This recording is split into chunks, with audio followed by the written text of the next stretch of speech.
Hello, my name is John Milburn. I'm your course coordinator. I'd like to speak to you about environmental searches.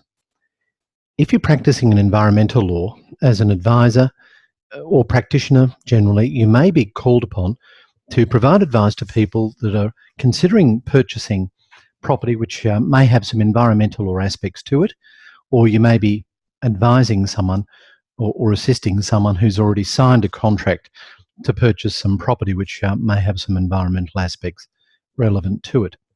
So if you're acting for a person in that situation, you need to be in a position to advise them of an appropriate list of searches and inquiries that they may wish to undertake. Now, if it's before the contract, you've got a very important job indeed, and you'll need to ensure that the contract properly reflects the situation and provides your client with an opportunity to terminate should the need arise. One very useful technique in that regard is to include a general due diligence clause. Make sure you give enough time, though, for the inquiries to be undertaken.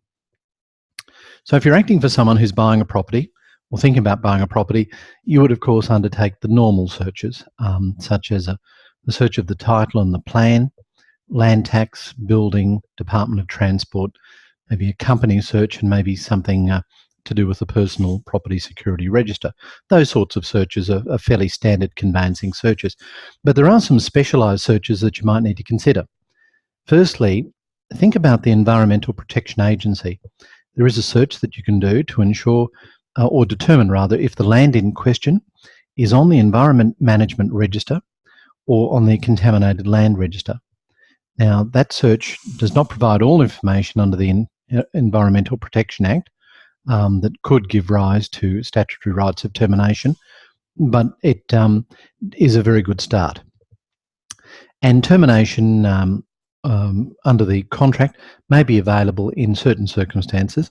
So, for example, Section 421 of the Environmental Protection Act 1994 provides that specific requirements must be fulfilled by a buyer in terms of disclosure. And just be careful that sometimes if you have the right to terminate, or if your client has the right to terminate, you must exercise that right within the time frame contemplated in the contract. It may be that if you leave it until the last minute on the day of settlement, for example, that you have no right to terminate under the contract. So the first one is Environment Protection Search. Next one is Town Planning Certificate. There are different types of town planning certificates, and that certificate could potentially be very important for your client. Now, there are generally three types. There's a limited town planning certificate, a standard town planning certificate, and a full certificate. The limited certificate provides information about the town planning area or the zone in which the property is located, and any planning scheme provisions which might be applicable to the property.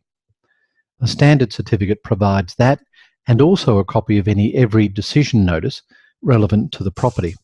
But it doesn't identify the conditions that might have been imposed by council in relation to that particular property. So a full certificate provides the information on a limited certificate and a standard certificate, and in addition to that, it also identifies the conditions of any approval and whether those conditions have been complied with.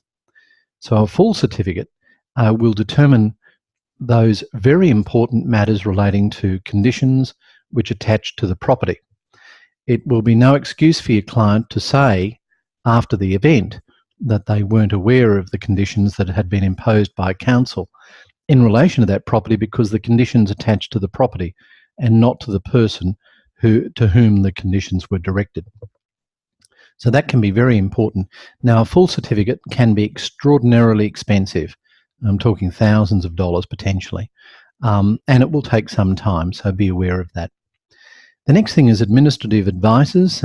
They may reveal interests which have an impact on the property that require some disclosure. For example, there might be a notation that the property in question is subject to a heritage listing, or a coastal protection notice for vegetational clearing, or something relating to nature conservation.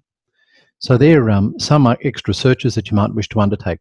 Now, there are some other issues, and this would be relevant particularly for a client at the planning stage, at the due diligence stage perhaps, and that is sometimes there are searches which are relevant and perhaps could be done if possible, but don't relate to your property. So it may be that there's an entitlement on a neighbouring property in relation to a government encumbrance or right. For example, a neighbour may be entitled to have access for extraction rights under Greenhouse Gas Storage Act. And finally, the state government may undertake infrastructure projects under the State Development and Public Works Organisation Act 1971. That might affect the property, and it may be that you need to consider dealing with that pursuant to a due diligence clause. But it may not be that those conditions lead you to have the right to terminate the contract. So the message is, do think about the type of searches that need to be undertaken, particularly before the contract, and ideally you'd have a list that you can refer to, which can be used when speaking with a client. All the best. Bye.